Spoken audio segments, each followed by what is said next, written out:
Je me souviens comme si c'était hier, comme si le temps pour une fois avait décidé de ne rien effacer. L'écran du vieux PC s'allume lentement, celui que mes parents m'avaient enfin laissé utiliser, comme une porte entrouverte vers un monde que je ne connaissais pas encore. Je me connectais pour chatter avec mes amis d'école sur MSN, sans autre ambition que de traîner et d'exister doucement dans le confort de cette routine digitale naissante. Mais ce jour-là, quelque chose a déraillé dans la linéarité de mon quotidien. Une musique à la durée étrange, au nom qui semblait murmurer quelque chose à l'oreille, s'est glissée jusqu'à moi, et sans que je m'en aperçoive, a guidé ma main vers le clic. Je ne me souviens pas exactement du moment où le son a commencé, mais je ne me souviens de ce que ça a fait en moi. Un premier choc sourd qui est venu frapper mes tympans comme une vérité longtemps retenue. Puis, soudainement, un frisson m'a traversé. Pas une émotion ordinaire, non. Une déchirure douce. Comme si une partie de moi restée cachée depuis toujours venait d'être arrachée au sommeil.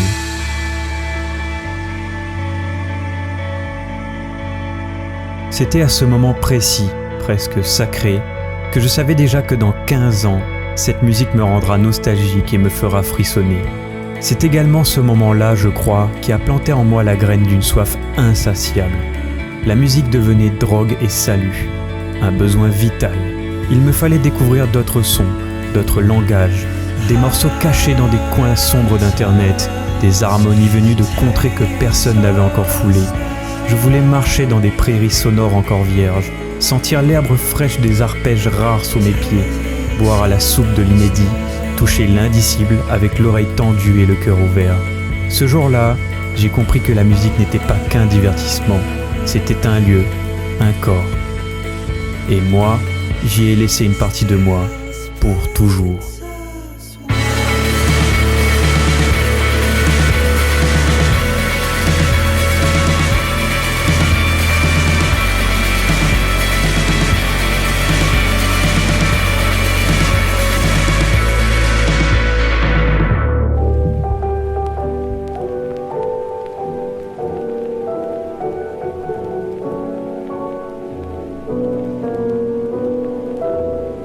Certain sounds that define an emotion, one song that on right now, within 3 seconds you would be transported back to a memory of God knows, sitting in the back seat with your parents or, whatever, watching a film with a friend, something, but the song will take you back to that period. So that's what music's always been for me. That's time travel.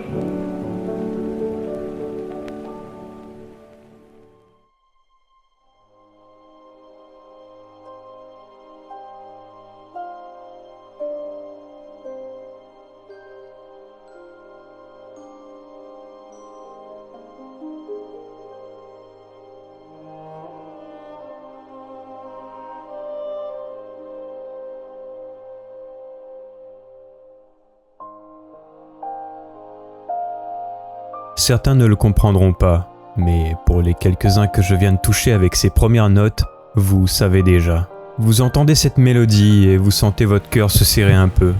Pas de tristesse franche, pas de joie éclatante, juste ce mélange doux-amer qu'on appelle la nostalgie. Vous revoilà dans cette chambre, les volets à demi fermés, la manette dans les mains, le monde en suspens.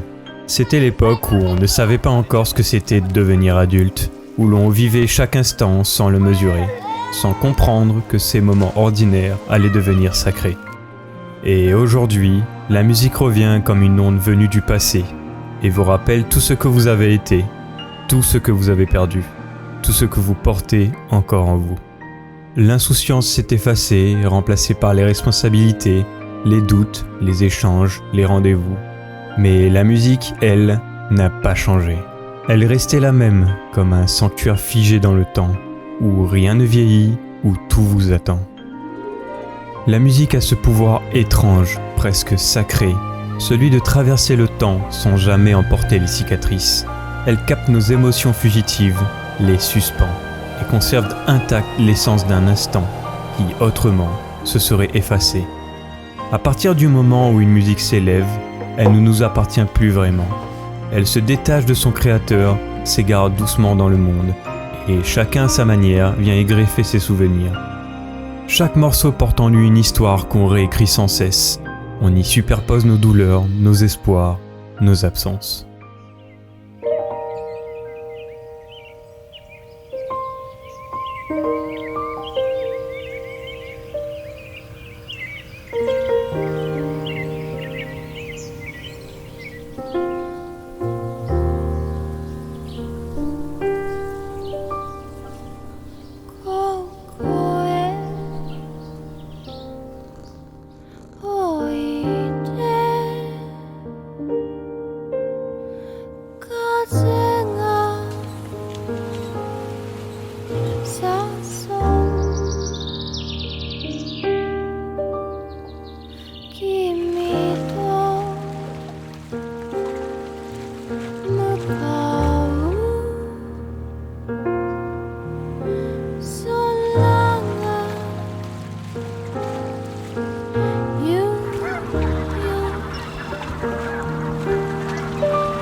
La musique n'a pas besoin de mots pour faire pleurer. Elle n'a pas besoin d'images pour créer des mondes. Elle n'exige rien, mais donne tout. Elle s'infiltre dans les fissures, remplit les silences, et parfois, sans même que l'on s'en rende compte, elle nous guérit un peu. Hans Christian Andersen disait « Là où les mots échouent, la musique parle ». Peut-être est-ce là sa magie, offrir un espace où nos émotions peuvent enfin respirer, trembler, éclater ou simplement exister. La musique ne se comprend pas, elle se ressent.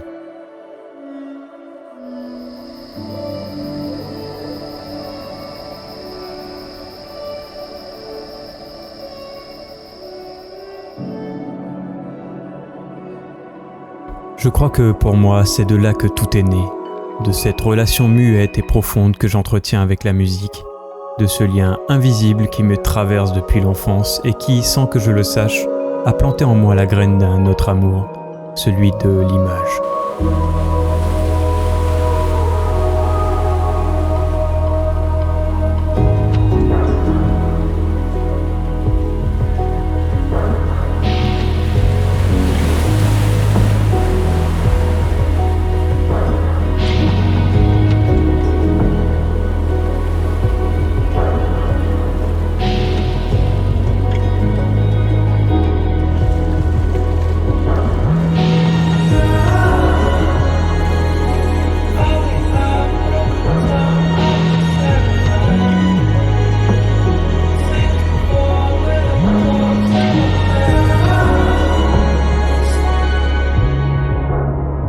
Quel est le lien entre l'image et la musique, me demanderez-vous ?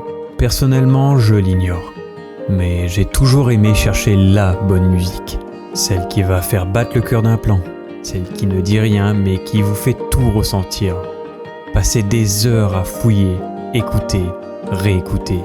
Juste pour une seconde de pure émotion.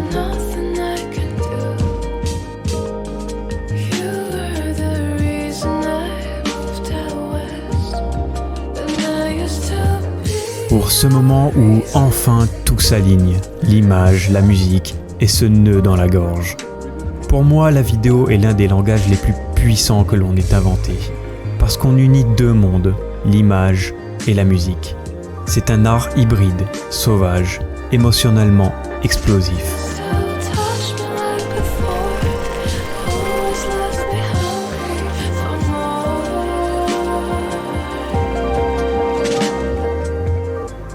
J'ai toujours voulu faire ressentir, partager ce que mes mots n'arrivaient pas à dire. Puis un jour, j'ai voulu aller plus loin, sortir de ce mutisme émotionnel et partager. J'ai donc cassé mon compte épargne, acheté une caméra qui m'a coûté un rein, et le tout en ignorant ces bons conseils de youtubeurs spécialistes de la question qui disent « Prenez pas la tête avec le matériel, surtout si vous débutez, ça sert à rien d'investir beaucoup d'argent dans des caméras et des objectifs qui coûtent très cher. » Non. Moi, je savais que j'allais m'y mettre, et pas qu'un peu, pas pour essayer, parce que c'était déjà en moi. La vidéo est devenue une obsession. Comme la musique, elle capture des souvenirs, mais elle les offre aussi aux autres. Elle les projette, les partage, les transcende. Et c'est peut-être ça au fond que je cherche depuis le début, à créer des émotions qui ne m'appartiennent plus, à les faire exister ailleurs, comme pour un morceau de musique sur lequel tout le monde viendrait greffer une partie de ses souvenirs.